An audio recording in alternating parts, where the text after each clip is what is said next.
আসসালামু আলাইকুম। আশা করি সবাই অনেক অনেক ভালো আছেন আর আমরাও ভালো আছি আলহামদুলিল্লাহ। দুপুর বেলা ছিল, ভাবছিলাম অ্যাকচুয়ালি কি খাবো, সেদিন আর রান্না করা হয়নি। আর ফ্রিজে আগের দিনের কিছু ঠান্ডা তরকারি ছিল, যদি খাই ওগুলোকে ভালোভাবে বের করে গরম করে নিতে হবে। বাট মনেও চাচ্ছিল না যে আগের দিনের তরকারিগুলো খাই। আর হাফসা বলছিল যে ফুপি গতকালের তরকারি বেশ ভালো লাগেনি, কি খাওয়া যায়।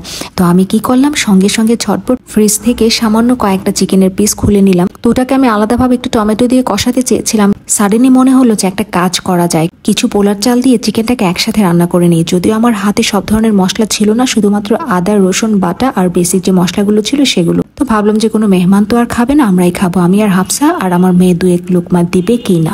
সঙ্গে সঙ্গে চুলায় বসিয়ে দিলাম এবং হাতের কাছে যা যা ছিল আস্ত গোটা মশলা দিয়ে, শুধুমাত্র আদা রসুন দিয়ে খুবই অল্প মশলায়, কোনো প্রকার জয়ফল জয়ত্রী বাদাম বাটা কোনো কিছুই দেয়নি, জাস্ট আমরা খাওয়ার জন্য। তো চিকেনগুলোকে দিয়ে পোলার চাল দিয়ে একসঙ্গে একটুখানি বিরিয়ানির মতো, অ্যাকচুয়ালি খাবারটা হয়েছিল একটুখানি খাপসার মতো। তো যাই হোক, রান্নাবান্না করে তারপর আমরা টেবিলে বসে মজা এবং আরামায়েশ করে খেয়েছিলাম। আর বলতে গেলে হয় কি, মাঝে মাঝে এত যত্ন করে রান্না করার পরেও কিন্তু অনেক সময় মজা হয় না। আর সেদিন মাত্র 20 থেকে 25 মিনিটের মধ্যে রান্নাটা করেছিলাম এবং সব ধরনের মশলাও কিন্তু দেয়া হয়নি, শুধুমাত্র আদা রসুন বাটা আর যা যা হালকা জিরা, একটু ধনিয়ার গুঁড়া, এই তো, কাঁচা মরিচ, তেমন কিছুই না। তারপর যখন রান্না করছিলাম তখন হাফসা এসে বললো, ফুপি এক কাজ করা যায়, কয়েকটা কাবাব ভেজে নে। তাই আমি বললাম ওকে ফাইন, খুব ভালো লাগবে। তারপর আমি বিরিয়ানিটা রান্না করে সঙ্গে সঙ্গে ফ্রেশ হতে চলে গেলাম। আর হাফসা এই ফাঁকে এসে কাবাবগুলোকে খুব সুন্দরভাবে একদম অল্প তেলে ভেজে নিচ্ছিল। তারপর ফ্রেশ হয়ে এসে দেখি হাফসা টেবিলে খাবার সাজিয়ে নিয়েছে। খাবার বলতে জাস্ট বিরিয়ানি আর কাবাব আর বাসায় আরাবিয়ান একটা ড্রিঙ্ক ছিল।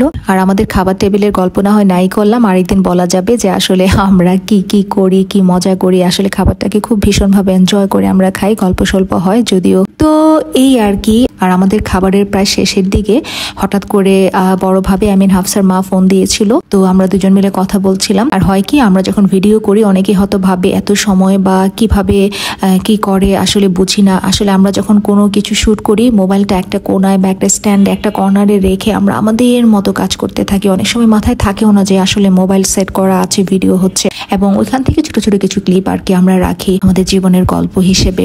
যাই হোক, আসলে কাজটাকে অনেক ভীষণ ভালোবাসি। যে কোনো ভালো মন্দ ছোট বড় কন্টেন্ট আসলে আমার কাছে ভালো লাগে, কোনো কিছু শুট করা, সেটাকে এডিট করা কিংবা ভয়েস দেয়া, সবকিছু মিলিয়ে। বাট এত এত এত ব্যস্ত থাকি, অনেক সময় প্রচন্ড রকম ভাবে টায়ার্ড থাকি। তো এত গুছিয়ে নিয়ে আসলে ভিডিও করা আজকাল একেবারেই হয় না। তো যখন যেভাবে যা করছি, খাচ্ছি, চলছি, ওগুলাকে টুকিটাকি একটুখানি আসলে সংরক্ষণে রাখি। এই তো, কারণ আবারও বলছি যে কাজটাকে অনেক ভীষণ ভালোবাসি, এই আর কি। তো আজ এখানেই রাখছি, সবাই অনেক অনেক ভালো থাকবেন, আল্লাহ হাফিজ।